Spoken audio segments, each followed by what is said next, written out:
चलिए लास्ट हमने देखा कि रेशनल का डिफिनीशन क्या होता है, ठीक है ना, और कैसे हम आइडेंटिफाई करते हैं नंबर्स को देख के कि वो नंबर रेशनल है या इरेशनल है, ठीक है। अब हम मूव करते हैं कुछ important points regarding rational numbers, है ना। देखो सबसे पहला क्या है कि कोई भी रेशनल नंबर, है ना, एवरी रेशनल नंबर जो कि m/n फॉर्म का है, ठीक है ना, where n belongs to integer और n क्या हो, पॉजिटिव होना चाहिए, मतलब 0 से बड़ा होना चाहिए, तो is said to be in its standard form if HCF of m and n is 1। कहने का मतलब कि अगर m और n का HCF 1 है, मतलब वो दोनों को प्राइम है, तो उस रेशनल नंबर को हम स्टैंडर्ड फॉर्म मानते हैं, ठीक है ना। जैसे देखो कि 6/9 है, ठीक है ना, 6/9, तो क्या ये स्टैंडर्ड फॉर्म में है क्या? तो चेक करने के लिए हमको इसका HCF चेक करना पड़ेगा 6 और 9 का। आप निकालो क्या आएगा 6 और 9 का HCF, 6 1 जा 6, 3 तो 6, तो 3 आ गया, ये अपने स्टैंडर्ड फॉर्म में नहीं है, तो मतलब इसको हम और सिंप्लीफाई कर सकते हैं। देखो कैसे, हम चाहें तो इसको ऐसे लिख सकते हैं 2/3, 6/9 को हम 2/3 लिख सकते हैं। अब आप चेक करो 2 और 3 का HCF 1 आएगा, इसका मतलब कि 2 और 3 क्या है, सिंपलेस्ट फॉर्म में है, स्टैंडर्ड फॉर्म में है, इसके बाद ये और सिंप्लीफाई नहीं हो सकता है, ठीक है, पहला चीज। सेकंड देखो, नोट कर लिया होगा आपने, सेकंड पॉइंट क्या है कि लेट से m/n, ये क्या है, मेरा रेशनल नंबर का फॉर्म है, तो लेट से अगर मैं n को 1 मान लूँ, अगर n 1 हो जाता है तो m क्या हो जाएगा फिर, m belongs to integer, m क्या हो गया, इंटीजर हो गया, तो इसका मतलब कि एवरी इंटीजर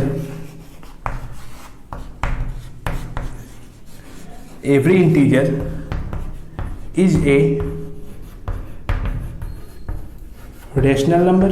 हम ये कह सकते हैं कि हर एक इंटीजर क्या होगा, रेशनल नंबर होगा, इस वजह से। क्लियर है। चलिए third point,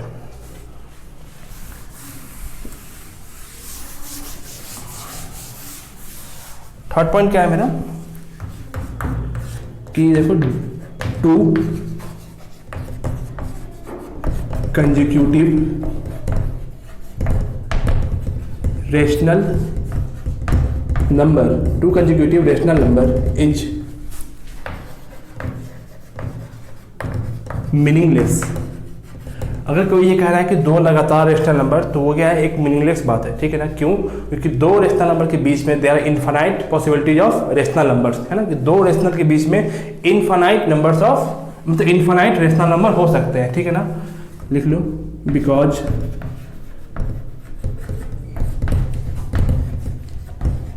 there are infinite, ये सिंबल है इनफाइनाइट का, ठीक है ना, उल्टा 8, infinite, because there are infinite rational number between any 2 rational number, है ना। और इस प्रॉपर्टी को हम क्या बोलते हैं, density rational number. This property is known as density rational number। Clear है। एक सिंपल सा एग्जांपल देख लो कि जैसे अगर a और b कोई 2 नंबर है, ठीक है ना, तो इसके बीच में बहुत से रेशनल नंबर हो सकते हैं। तो मान लिया कैसे निकालेंगे हम, तो half a plus b, half a plus b इस दोनों के बीच में लाई करेगा, ठीक है। जब हम आगे पढ़ेंगे आप, तो इसी को हम क्या बोलते हैं, मीन, ठीक है। अभी के लिए बस आप ये समझो कि a और b के बीच का कोई 2 नंबर निकालना हो तो हाफ a प्लस बी कर लेंगे, ठीक है ना, तो नंबर निकल जाएगा आपका। चलिए फोर्थ पॉइंट देखते हैं।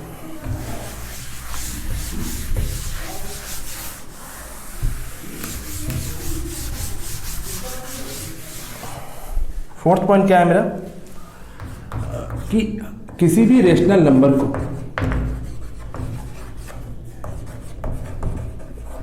मतलब लिख लो यहाँ पे any rational number can be represented in the form of decimal, है ना। किसी भी रेशनल नंबर को हम डेसिमल के फॉर्म में लिख सकते हैं,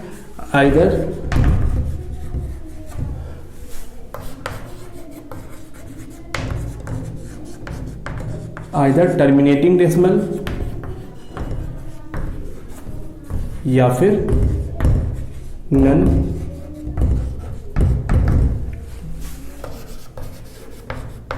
टर्मिनेटिंग बट रिपीटिंग डेसिमल। अभी हमने देखा जस्ट कि हम किसी भी रेशनल नंबर को डेसिमल के फॉर्म में लिख सकते हैं। डेसिमल कैसा, तो या तो टर्मिनेटिंग डेसिमल या फिर नन टर्मिनेटिंग बट रिकरिंग, मतलब जो रिपीट करता है, ठीक है ना। कहने का मतलब कि भाई जो रेशनल नंबर है अपना, उसको या तो हम ऐसे लिख सकते हैं टर्मिनेटिंग डेसिमल के फॉर्म में, और या फिर हम ऐसे लिख सकते हैं नन टर्मिनेटिंग, ब्रैकेट में कर लो क्या, रेकरिंग, है ना। और तीसरा क्या होता है, तीसरा तो क्या, इंटीजर, जो मतलब रेशनल के फॉर्म में ना आए, मतलब डेसिमल में नहीं है, तो इंटीजर को भी हम डेसिमल के फॉर्म में लिख सकते हैं। क्या, कैसे, तो डेसिमल के बाद लगा देंगे जीरो उसमें, है ना। अब देखो, अब सवाल ये है कि हम हर एक रेशनल को डेसिमल के फॉर्म में तो लिख सकते हैं, तो क्या हम रेशनल नंबर को देख के ये बता सकते हैं क्या कि उसका डेसिमल एक्सपेंशन कैसा होगा, टर्मिनेटिंग या फिर नॉन टर्मिनेटिंग होगा, सिर्फ उसको देख के। सपोज, चलो इसको पूरा नोट कर लिया होगा आपने। अब आते हैं अपने मेन पॉइंट की तरफ।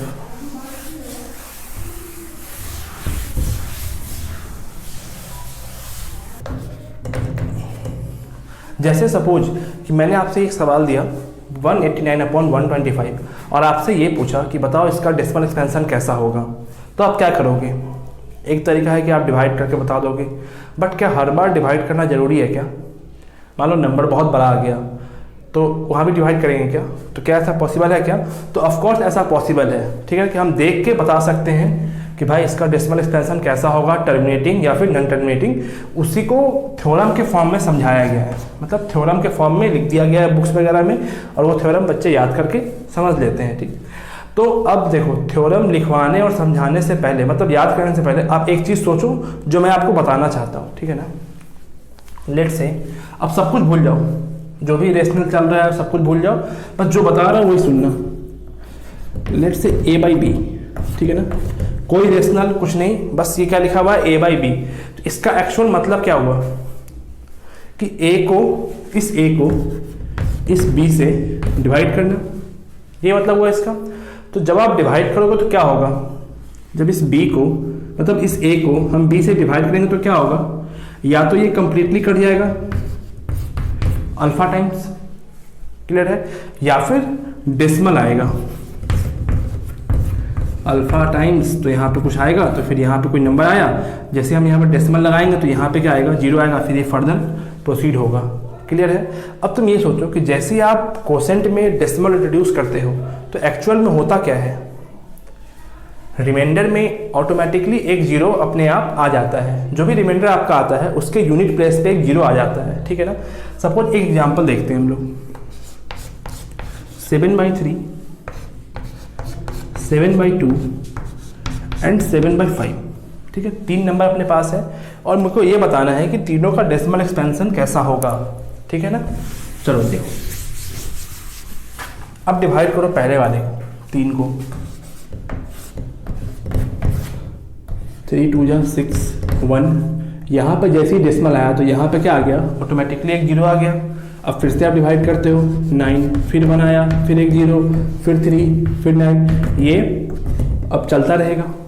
तो यहाँ से डेसिमल कैसा आ गया, रिपीटिंग डेसिमल आ रहा है। अब इसको डिवाइड करो, 2 को, 2 3 जा 6 1, डेसिमल 0, 5 टाइम्स कैंसिल हो गया, तो ये कैसा आ गया, टर्मिनेटिंग आ गया। इसके ऊपर आते हैं अब हम, 5 1 जा 5, 2 डेसिमल 0, 5 4 जा 20, यहाँ भी कैंसिल हो गया, यहाँ भी क्या आ गया टर्मिनेटिंग डेसिमल आ गया, ठीक है ना। तो मेरे कहने का ये मतलब है कि इसको देख के कुछ आप ऑब्जर्व कर सकते हो क्या। आप एक चीज़ सोचो कि जैसे ही यहाँ पे जीरो आया यूनिट प्लेस पे, तो अब जैसे ही यूनिट प्लेस पे जीरो आया तो ये किससे कटता है। मान लो कोई भी नंबर है, ठीक है ना, उसके अगर यूनिट प्लेस पे जीरो है तो वो नंबर किस नंबर से कट सकता है, ये सोचो। 2 से, 5 से, या फिर 2 और 5 से कॉम्बिनेशन से बने नंबर से, है ना। किससे कट सकता है, 2 से कट सकता है। देखो यहाँ पे 2 से कटा, 5 से कट सकता है, या फिर 2 और 5 के कॉम्बिनेशन से जो नंबर बनेगा उससे कटेगा। बात समझ में आ रही है। तो हम ये कह सकते हैं कि अगर किसी भी रेशनल नंबर के डिनोमिनेटर में 2 और 5 का फैक्टर प्रेजेंट है ना, 2 और 5 का टर्म प्रेजेंट है, मतलब फैक्टर प्रेजेंट है, तो हम ये कह सकते हैं कि उसका जो डेसिमल होगा वो इस फॉर्म का आएगा, टर्मिनेटिंग आएगा। बात समझ में आ रही है। जैसे मान लिया कि a/b है, ठीक है ना, इस b को अगर मैं 2 क्रॉस 5 के फैक्टर के फॉर्म में लिख दूं तो मैं ये कह सकता हूं कि भाई ये जो नंबर होगा उसका डेसिमल एक्सपेंशन कैसा आएगा, टर्मिनेटिंग आएगा। क्यों कि जैसे ही डेसिमल आया, मतलब डेसिमल इंट्रोड्यूस हुआ, जैसे ही जीरो आएगा तो ये नंबर जो है उसको हर हाल में कट कर देगा, एक बार में, 2 बार में या 3 बार में। लेट्स से 4 रहता है यहाँ पे, 4 1 जा 4, 3 डेसिमल 0, 7 4 जा 28, तो 2 आया 0, 4 5 जा तो 1.75।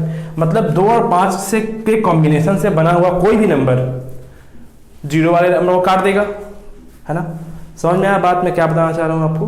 चलो यही चीज़ क्या है, थ्योरम के फॉर्म में लिखा गया है। अगर आपको ये कंसेप्ट समझ आ गया तो ठीक, नहीं आया तो भी ठीक, थ्योरम तो है ही, याद कर लेंगे। चलो देखते हैं थ्योरम क्या है मेरा।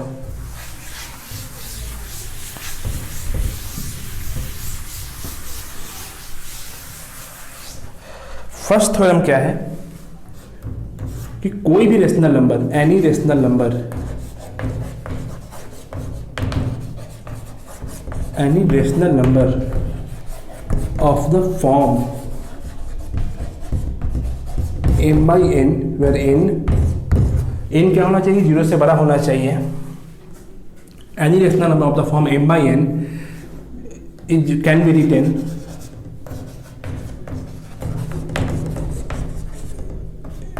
in the form of terminating decimal if n can be prime factorized in the form of 2m cross 5n, 2m cross 5n, where mn are non-negative integers। एक बार आप लिख के समझो क्या लिखा है मैंने, है ना, पढ़ो एक बार।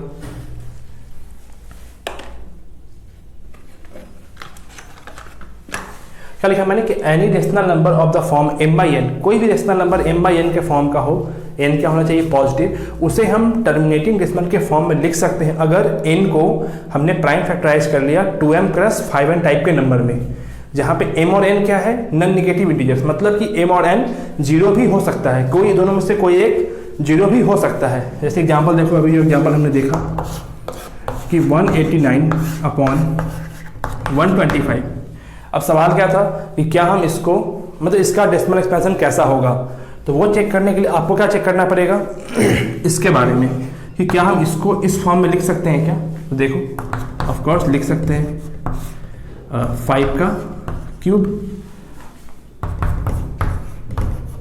तो 2 का पावर 0 इंटू 5 क्यूब, क्या ये इस फॉर्म का है, तो ऑफ कोर्स m और n क्या है मेरे, नॉन नेगेटिव, तो नॉन नेगेटिव मैंने बताया था आपको कि जीरो भी इंक्लूडेड रहता है। तो अब जो इसका डेसिमल एक्सपेंशन आएगा, तो दिस नंबर लिखो, इट हैज